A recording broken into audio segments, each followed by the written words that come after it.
Deci, am cântărit, sau am luat câteva cristale de produs, adică de N-fenilglicină, adăugăm hidroxid de sodiu,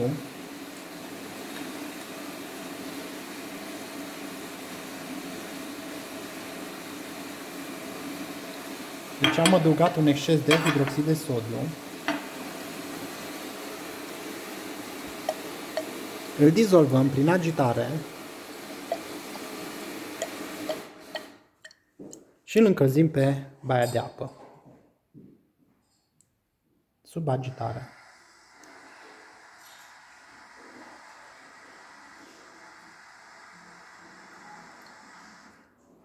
Se observă dizolvarea completă. Îl mai lăsăm. Da? Se vede că nu mai există deloc cristale. Îl lăsăm în soluție apoasă, în baia de apă, la încălzire.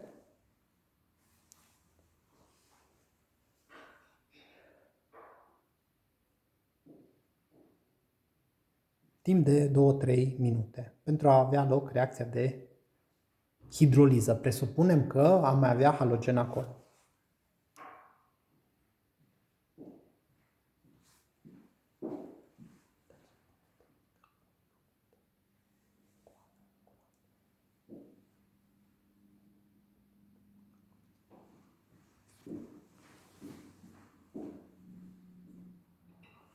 Ok. După timpul prevăzut, adică după cele 2-3 minute, într-o eprubetă adăugăm o parte din conținutul eprubetei anterioare.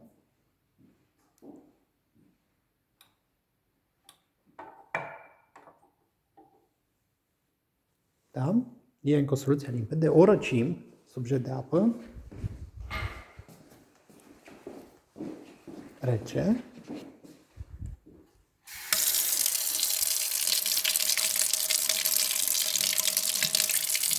E în continuare soluție limpede.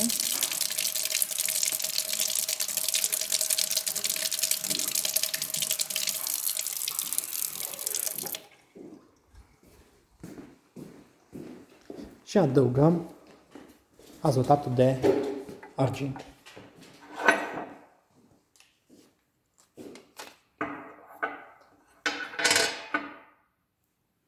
Adăugăm câteva picături de azotat de argint.